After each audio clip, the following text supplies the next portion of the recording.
तो जैसे हमने पिछले पार्ट में देखा था, जंग हदा को गो मंसू मिलता है और वो उससे उसकी आइडेंटिटी पूछती है और हमें अब फ्लैशबैक दिखाया जाता है जिसमें जब वो यो यूंग शोंग को फॉलो कर रहा था तब वो गिरकर फ्रीज हो जाता है और वो अभी भी जंग हदा को फ्रीज्ड हालत में मिलता है। दैट मीन्स उसने 17 सालों का सफ़र फ्रीज होकर प्रिजर्व होकर तय किया है। मतलब वो प्रिजर्व होकर इतना दूर तक का आया है बिना उसे कुछ नुकसान हुए। वो गो मंसू को हॉस्पिटल ले जाती है, उसके चेकअप्स करवाती है और फिर जब वो एक दिन अचानक से उठ जाता है, होश में आता है, वो यो शिन योंग का नाम पुकारता है। इस पर जंग हदा बोलती है कि तुम अभी कहीं जा नहीं सकते क्योंकि तुम्हारी हालत अभी सही नहीं है, और वो फ़ोन दिखाकर बोलते हैं तुम अपने परिवार वालों को कांटेक्ट क्यों नहीं करते। गो मंसू फ़ोन देकर बहुत अजीब सा करता है क्योंकि बैक इन 1979 सेलफोन्स डेवलप नहीं हुए थे।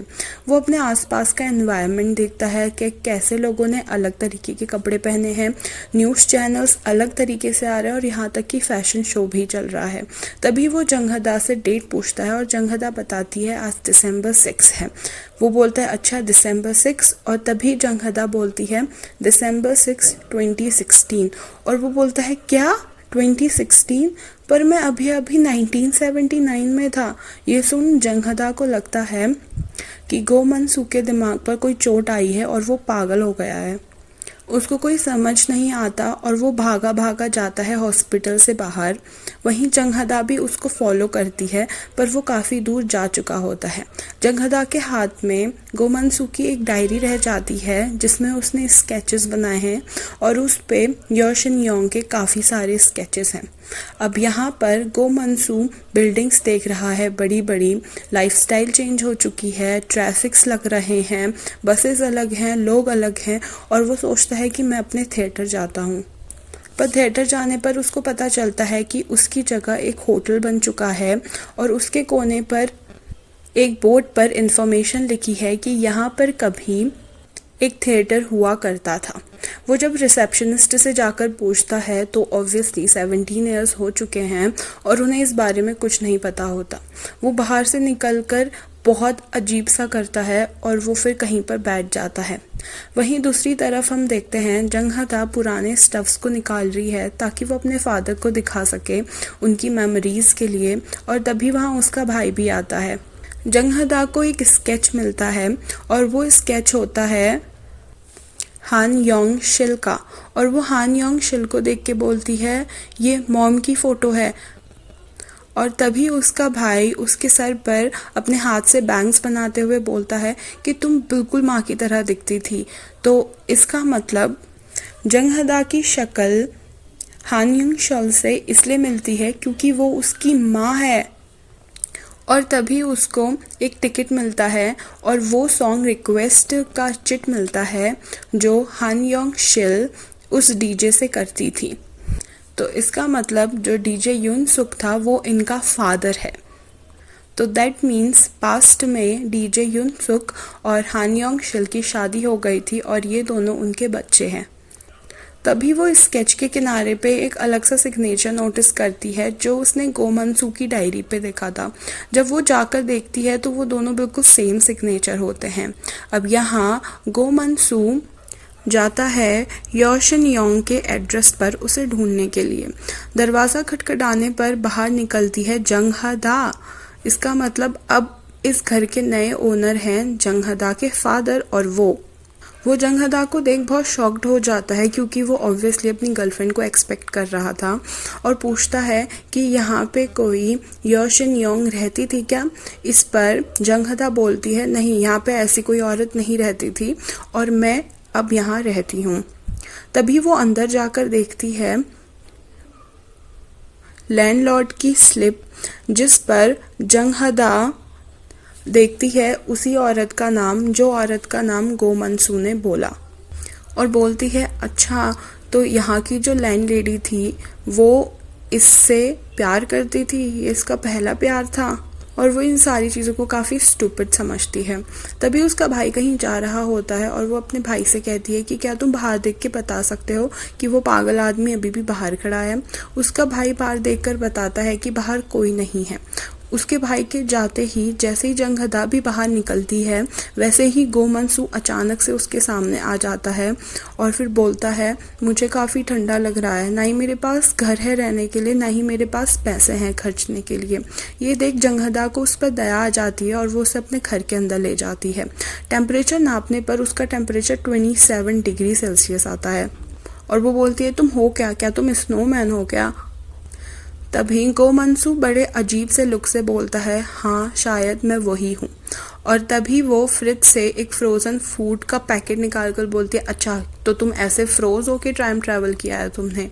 और तभी गो मंसू बोलता है हाँ ये सुनने में वियर्ड ज़रूर है पर ये सच है। तभी वो उसे एक ऑफ़र देती है कि मैं तुम्हें इस लैंड की जो ओनर है उसको ढूंढने में मदद करूंगी, यानी कि उसकी गर्लफ्रेंड, पर उसके बदले में तुम्हें मेरे लिए एक स्केच बनाना होगा। जिस पर गो मंसू एग्री करता है। रूम पे जाने पर जंगहदा उसको बोलती है कि तुम प्लीज़ किसी के सामने ये स्नोमैन वाला जोक मत करना क्योंकि तुम ये बोलते वक्त काफ़ी पागल लगते हो। इस पर गो मंसू बोलता है पर मैं झूठ नहीं बोल रहा, ये सच है। पर उसे वो फिर थैंक यू कर देता है और दोनों सोने चले जाते हैं।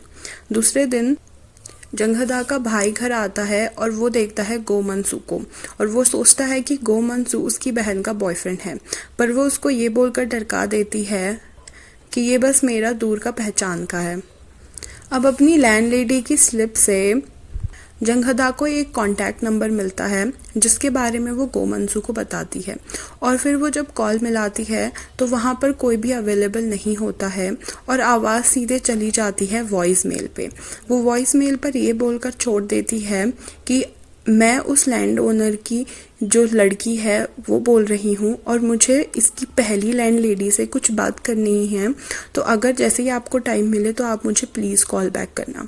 और इतने में वो ऑफिस जाती है। अब गो मंसू उसे बस फॉलो करते रहता है स्ट्रीट्स पे, बस पे और यहाँ तक कि ऑफिस पे, क्योंकि उसके पास कहीं है तो नहीं जाने को और ना ही वो 2016 के माहौल को जानता है। तभी जब वो ऑफिस पहुंचता है वो उससे पैसे मांगता है क्योंकि उसके पास पैसे है नहीं और फिर जंगहदा उसको पैसे देकर बोलती है जाओ जाके अपने प्यार से मिल लो। वो गो मंसू को वो एड्रेस देती है जो उसको मिला है उसकी लैंड लेडी का नया एड्रेस। जब वो उसके नए एड्रेस में जाकर उसके बारे में पूछता है तो वो लोग बताते हैं कि हाँ यहाँ पे पहले योशिंग यॉन रहती ज़रूर थी पर अब यहाँ पे कोई नहीं रहता और हमें नहीं पता कि वो कौन से दूसरे एड्रेस पे रहती है। बड़े हताश मन से वो जा रहा होता है कि एक आदमी उसके साथ बदतमीजी करता है और इस टाइम पे जंगहदा उसको बचाती है।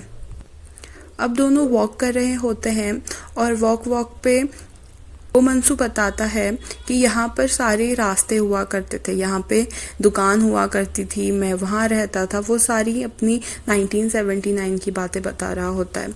इतने पर जंगहदा पूछती है कि अभी इतने सारे साल हो चुके हैं, वो लगभग 60 इयर्स की हो गई होगी, काफ़ी बूढ़ी हो गई होगी, क्या तुम्हें डर नहीं लग रहा कि वो इतनी बूढ़ी हो गई होगी और तुम अभी भी इतने जवान हो? इतने पर गो मंसू बोलता है मुझे इस बात का प्राउड है कि हमारा प्यार डिसअपीयर नहीं हुआ, बाकी वो कैसी भी दिखती हो मुझे उससे कोई फ़र्क नहीं पड़ता।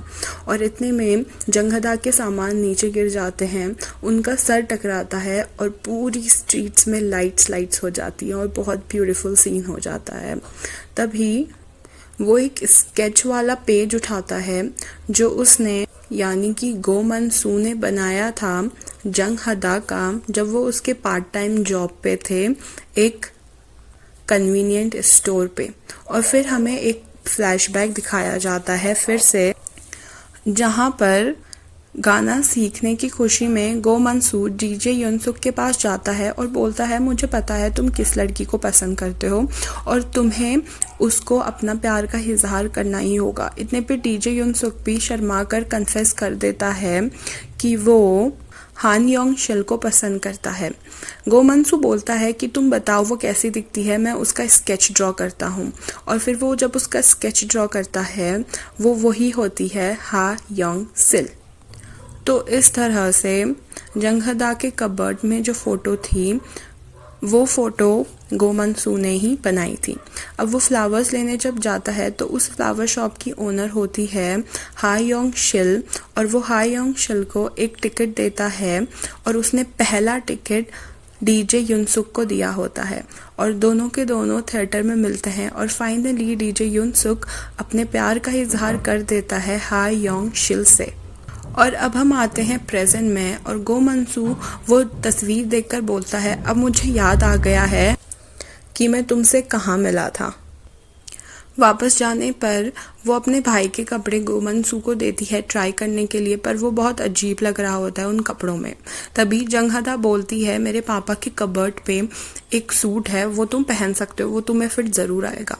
जब गो मंसू वो सूट निकाल कर देखता है तो उस पर उसी का नाम लिखा होता है और फिर से एक फ्लैशबैक आता है जहाँ पे गो मंसू एक शॉप की आगे रुक जाता है और एक सूट को निहार रहा होता है। तभी वहाँ पे डीजे युनसुक आता है और वो बोलता है, अगर तुमने यो शिन योंग को अपने गाने से पटा लिया तो ये सूट मैं तुम्हारे लिए खरीदूंगा। और इसी वजह से इस सूट पर गो मंसू का नाम था क्योंकि डीजे युनसुक ने उसके लिए ये सूट खरीद दिया था। वो ये देख काफ़ी इमोशनल हो जाता है और उस सूट को पहनकर बाहर आता है।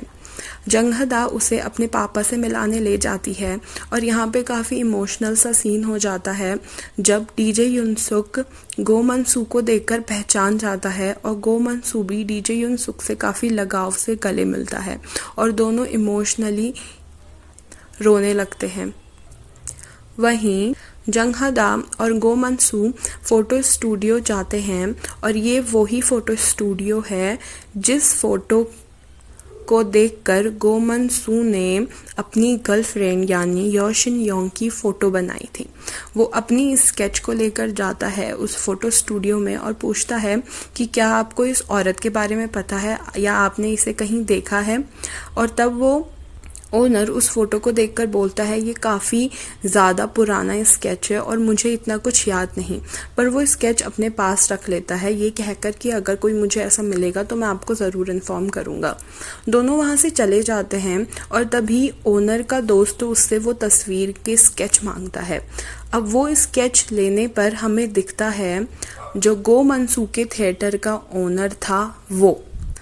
तो अब क्या गो मंसू को थोड़ा सहारा मिल जाएगा क्योंकि उसका ओनर उसे मिल चुका है, या फिर उसका ओनर भी उसे नहीं पहचान पाएगा?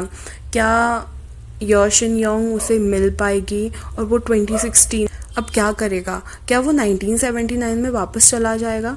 तो इन सारे क्वेश्चंस के आंसर्स आपको मिलेंगे पार्ट 3 यानी फाइनल पार्ट में। Please wait for my video. मेरे चैनल को सब्सक्राइब कीजिए और मुझे सपोर्ट कीजिए। Thank you so much for watching. Bye bye.